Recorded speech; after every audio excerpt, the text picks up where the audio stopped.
আপনারা শুনছেন Bengali classic story channel মৌমিতার সাথে। এই চ্যানেলে সকল শ্রোতা বন্ধুকে স্বাগত জানাই। বাংলা সাহিত্যের অফুরন্ত রত্নভাণ্ডার থেকে নিজের মতো করে বেছে নিয়ে কিছু কিছু ছোট গল্প উপন্যাস আপনাদের পড়ে শোনানোই এই চ্যানেলের উদ্দেশ্য। আপনারা শুনছেন শরৎচন্দ্র চট্টোপাধ্যায়ের ছোট গল্প হরিলক্ষ্মী। প্রথম পর্বটি শুনেছেন, আজ শুনবেন দ্বিতীয় পর্ব। আমার অনুরোধ রইল চ্যানেলটিকে সাবস্ক্রাইব করে আমার সাথে থাকার, আর আপনারা আপনাদের মূল্যবান মতামত কমেন্ট বক্সে অবশ্যই আমাকে জানান। আপনাদের মতামত আমার এগিয়ে চলার অনুপ্রেরণা। ধন্যবাদ। শুনতে থাকুন হরিলক্ষ্মীর দ্বিতীয় পর্ব।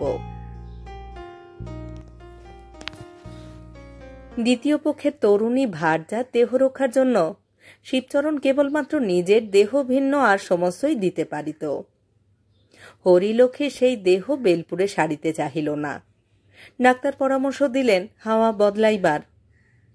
শিবচরণ 15.5 আনার মর্যাদা মতো ঘটা করিয়া হাওয়া বদলানোর আয়োজন করিল।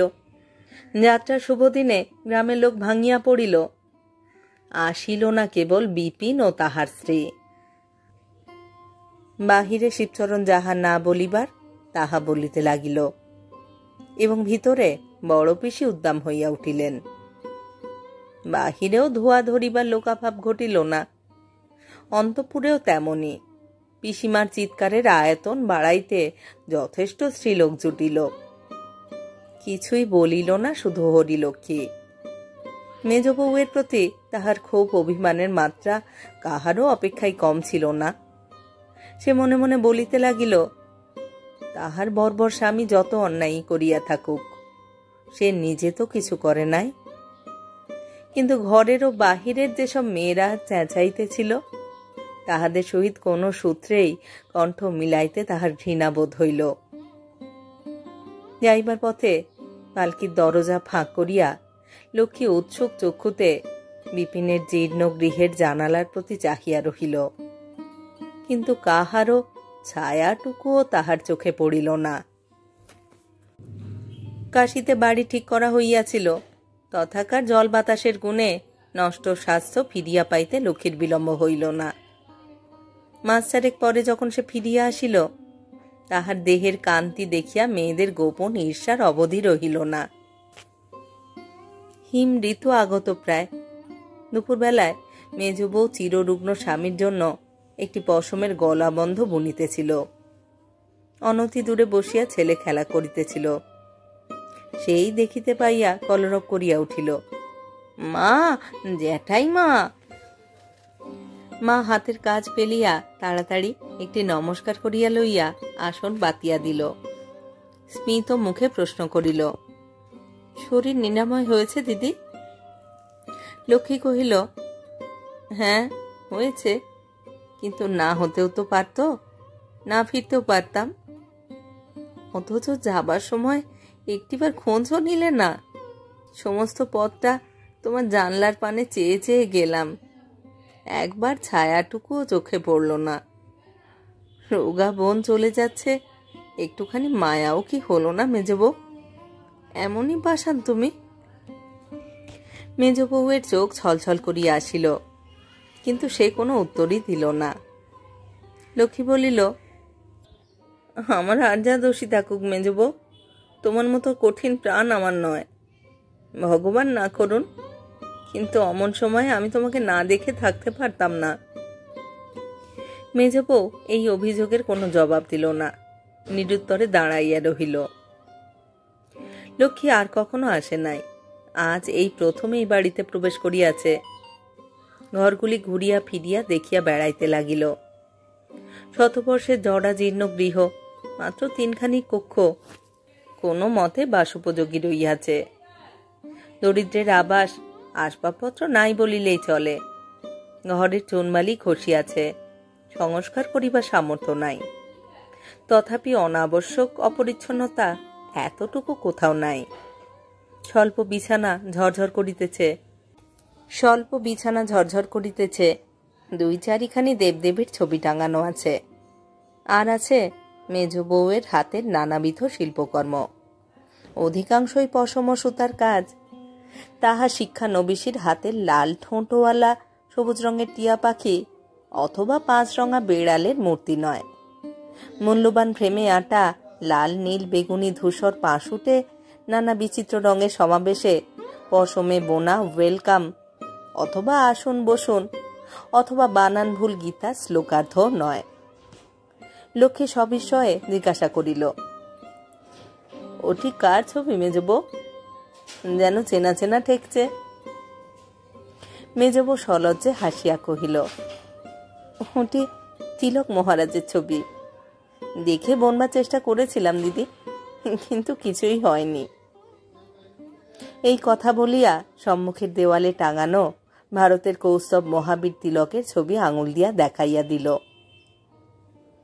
লক্ষ্মী বহুক্ষণ সেই দিকে চাহিয়া থাকিয়া আস্তে আস্তে বলিল, চিনতে পারিনি, সে আমারই দোষ মেজবো, তোমার নয়। আমাকে শেখাবে ভাই? এ বিদ্যে শিখতে যদি পারি তো তোমাকে গুরু বলে মানতে আমার আপত্তি নেই। মেজ বউ হাসিতে লাগিল। সেদিন ঘন্টা 3-4 পরে বিকেলে যখন লক্ষ্মী বাড়ি ফিরিয়া গেল, তখন এই কথাই স্থির করিয়া গেল যে কলা শিল্প শিখিতে কাল হইতে সে প্রত্যহ আসিবে। আসিতেও লাগিল, কিন্তু 10-15 দিনে স্পষ্ট বুঝিতে পারিল এই বিদ্যা শুধু কঠিন নয়, অর্জন করিতেও সুদীর্ঘ সময় লাগিবে। একদিন লক্ষ্মী কহিল, কই মেজবউ, তুমি আমাকে যত্ন করে শেখাও না। মেজবউ বলিল, ঢের সময় লাগবে দিদি, তার চেয়ে বরঞ্চ আপনি অন্য সব বোনা শিখুন। লক্ষ্মী মনে মনে ডাক করিল, কিন্তু তাহা গোপন করিয়া জিজ্ঞাসা করিল, তোমার শিখতে কতদিন লেগেছিল মেজবউ? মেজবউ জবাব দিল, আমাকে তো কেউ শেখায়নি দিদি, নিজের চেষ্টাতেই একটু একটু করে।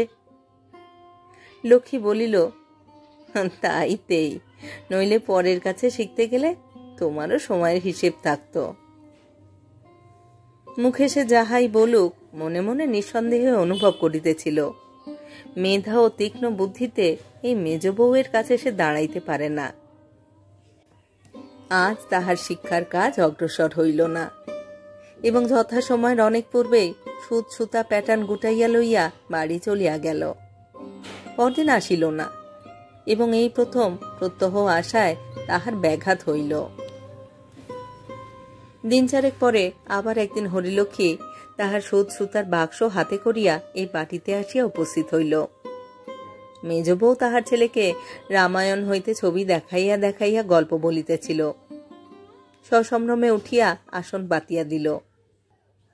উদ্বিগ্ন কণ্ঠে প্রশ্ন করিল, 2-3 দিন আসেননি? আপনার শরীর ভালো ছিল না বুঝি? লক্ষ্মী গম্ভীর হইয়া কহিল, না, এমনি 5-6 দিন আসতে পারিনি। মেজ বউ বিস্ময় প্রকাশ করিয়া বলিল, 5-6 দিন আসেননি? তাই হবে বোধহয়, কিন্তু আজ তাহলে 2 ঘন্টা বেশি থেকে কামাইটা পুষিয়ে নেওয়া চাই। লক্ষ্মী বলিল, কিন্তু অসুখী যদি আমার করে থাকতো মেজ বউ, তোমার তো একবার খোঁজ করা উচিত ছিল। মেজ বউ সলজ্জে বলিল, উচিত নিশ্চয়ই ছিল, কিন্তু সংসারের অসংখ্য রকমের কাজ, একলা মানুষ, কাকেই বা পাঠাই বলুন? কিন্তু অপরাধ হয়েছে, তা স্বীকার করছি দিদি। লক্ষ্মী মনে মনে খুশি হইল। এই কয়দিন সে অত্যন্ত অভিমান বশেই আসিতে পারে নাই, অথচ অহর্নিশি যাই যাই করিয়া তাহার দিন কাটিয়াছে। এই মেজ বউ ছাড়া শুধু গৃহে কেন, সমস্ত গ্রামের মধ্যেও আর কেহ নাই যাহার সহিত সে মন খুলিয়া মিশিতে পারে। ছেলে নিজের মনে ছবি দেখিতেছিল। হরিলক্ষ্মী তাহাকে ডাকিয়া কহিল, নিখিল, কাছে এসে তো বাবা। সে কাছে আসিলে লক্ষ্মী বাক্স খুলিয়া একগাছি সরু সোনার হার তাহার গলায় পরাইয়া দিয়া বলিল, যাও খেলা করো গে।